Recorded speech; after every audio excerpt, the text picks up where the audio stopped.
Fugal.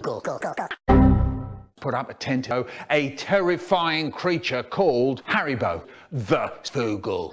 No one had ever seen this thing before. Fugal. The show was on for 2 o'clock the next day. I was starving. And Harrybo, he was standing on a plane and he just fell over and died. Yeah, no, it was 12:30. Trouble was, my pizza was in a paper bag. I was starving. Peeled off the paper. One sloppy Harrybo. Off my pizza. Harrybo. Cheesy, slippery and sticky and cheesy, soggy lumps that I... Harrybo. Scooped together and pushed into my mouth.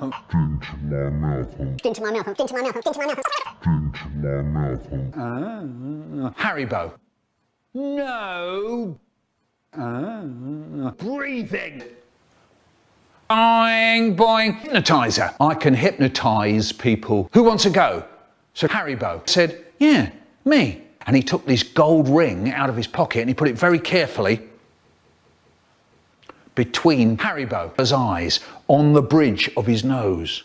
Then Richard took this conker out of his pocket. It was on the end of a string, and he starts swinging the conker to and fro in a weedy little voice. I said, watch the conker, go to sleep, go to sleep. Only thing that happened was I got a rotten headache. Watch the conker. He's hypnotized.